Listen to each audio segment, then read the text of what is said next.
Hello everyone. So the last part that we are going to see is the disorders of kidney.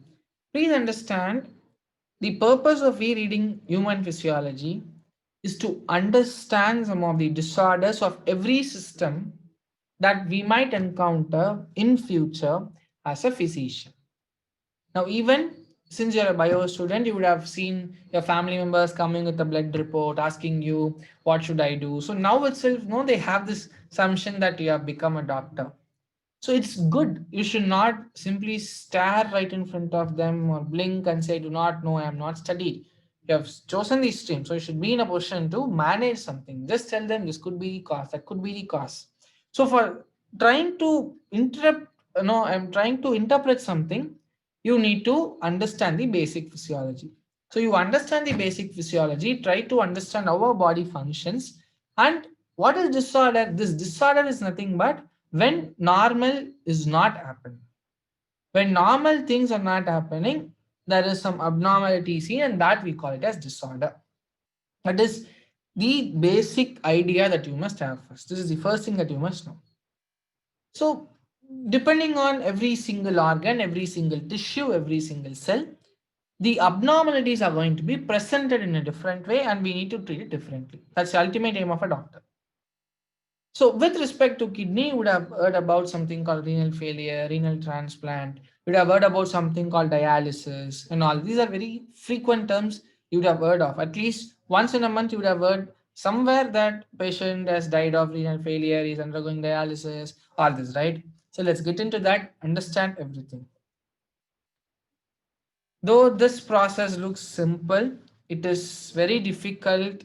That please, I request you all to pray that nobody in your family member should get into such a situation. It's very pathetic to see patients undergoing dialysis. Now, continuously their arteries will be punctured. It's a so pathetic situation. So let us get into the topic now. So this process is called hemodialysis. We have got other types of dialysis like peritoneal dialysis, etc.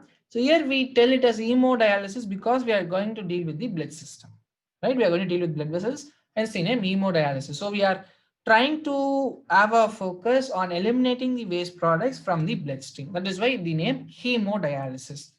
So when we do this hemodialysis, when the patient is suspected to have a partial renal failure, I use the word partial renal failure because once we come to a diagnosis that the patient's kidney has completely failed, he has got 100% renal failure, then the only choice of treatment is renal transplant. There is no point in having a patient in a dialysing unit if this kidney has been damaged about 70%, 80%.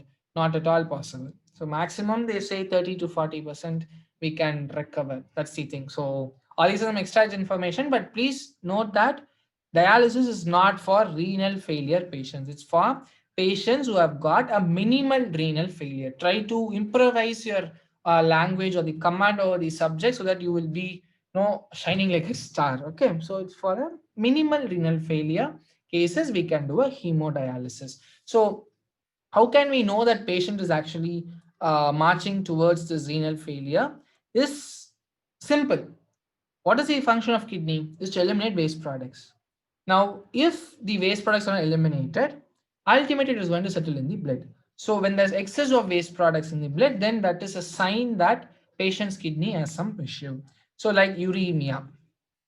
So increased amounts of urea in the blood. So normal urea levels in the blood, if you take it, I can say it is around 40 to 15 to 40 grams.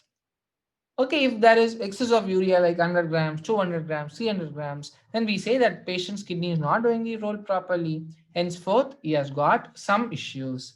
That is acute stage of renal failure.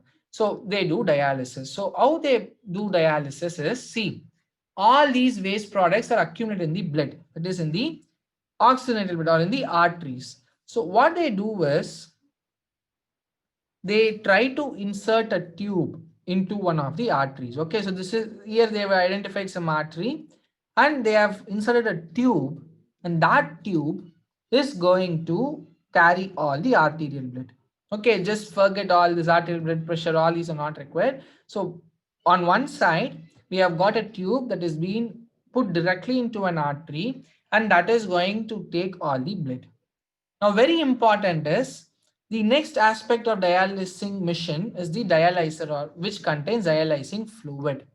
So before the arterial blood is sent into this dialysing machine or the filter, we add heparin. What is heparin? It is an anticoagulant. So blood usually has a tendency to clot. So in order to prevent the clotting of blood, we add heparin there. So somewhere before the entry of arterial blood into the dialyzer, we try to add an heparin. So first step, blood taken from artery, heparin added, it is sent to the dialyzer. Now, the important question for an exam will be mostly from the dialyzer. You should know the dialyzer fluid or the dialyzer, it contains two parts. One is something called as a cellophane membrane. Another one is called as dialysing fluid. Another one is called as dialysing fluid. Now, cellophane membrane, it consists of some pores, same like a glomerular filtration membrane, right? So if there are some proteins and all that, we do not allow that to pass into the dialysing fluid. We just allow the waste products to get inside. Okay. Now, dialysing fluid is very important. What you need to know is dialysing fluid, dialysing fluid contains all components. This is an important question. Similar to plasma, except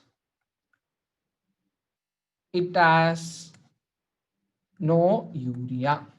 Now, the plasma, the blood that comes to this dialyzer, it has huge amounts of urea. Okay. Now, but this dialysing fluid, if you take, it does not have urea. So there is a concentration gradient between the blood and the dialysing fluid. So what will happen? As a result, there will be flow of urea from higher concentration to lower concentration. So it moves from the blood into this dialysing fluid. So dialysing fluid contains all components except the urea. That's the most important point you need to know. So they can ask question like plasma is similar to uh, dialysing fluid except. So you should be very careful with the words.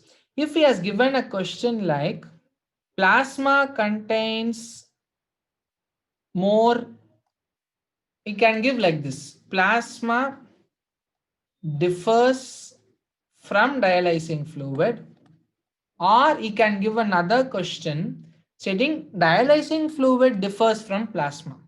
Both has different meaning. When I say plasma differs from dialysing fluid, answer will be it has excess of urea. He's asking in what way plasma is differing from dialysing fluid. So plasma huge amounts of urea, dialysing fluid no urea. Other question can be dialysing fluid differs from plasma in terms of it has no urea.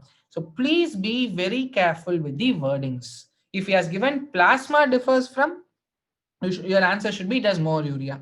He has given dialysing fluid, your answer should be no urea. More urea, no urea. Okay, something like this. So dialysing fluid, it contains all components of plasma or similar to plasma except as no urea.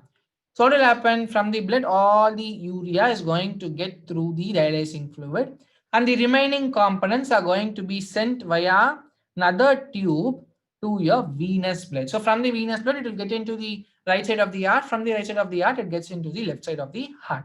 So all the components that are good for the blood is sent via the other tube that is in turn connected to your venous blood.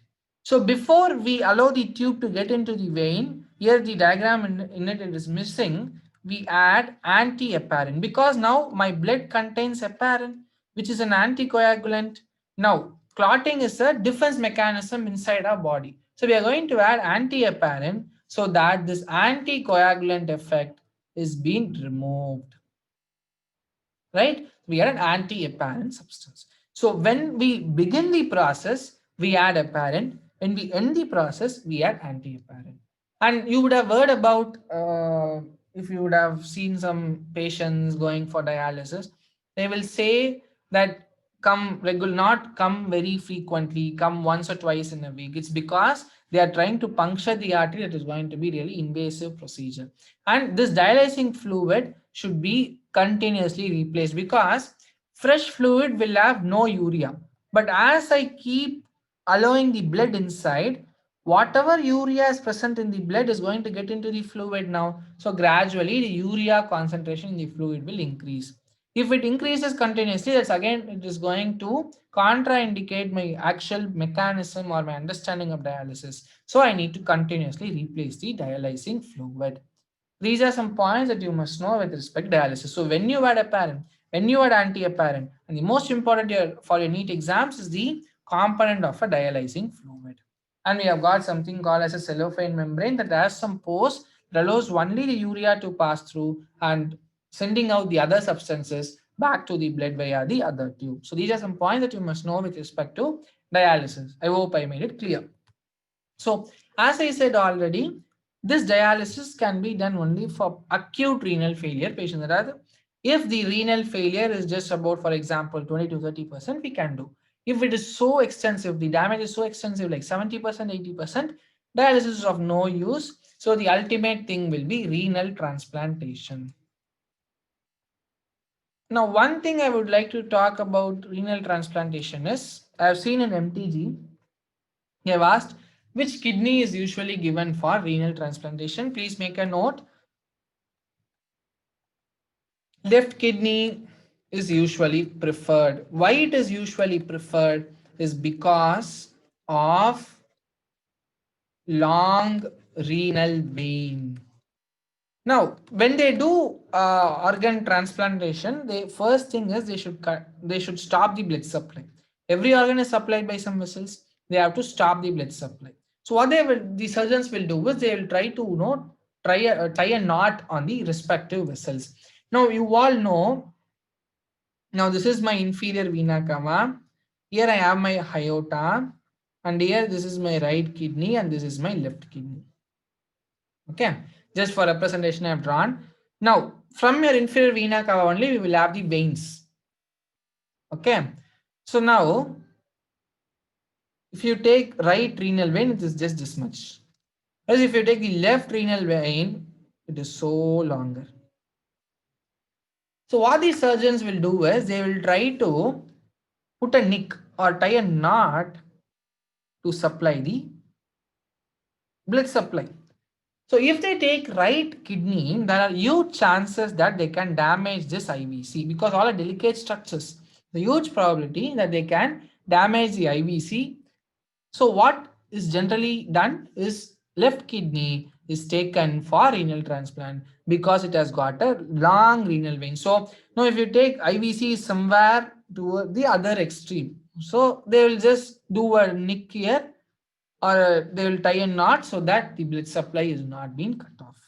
Okay, so this is why the left kidney is usually preferred for renal transplantation because of long renal vein, not the right kidney. And it is usually said that transplant recipients should be of first generation or the first order relatives, meaning blood relatives like your brother, sister, father, mother, because graft rejection will be almost nil. If you are a 12th grade student, you are studying immunity, that there is cell mediated immunity that is going to be involved in this graft rejection. If you are 11th grade, just wait for 12th videos to be uploaded. You will understand that is this no piece of organ will be treated as a foreign substance by our immune system, and immune system will attempt to destroy this. If it is from a distinct relative, we will not be that closely related, so the graft will be more of a foreign.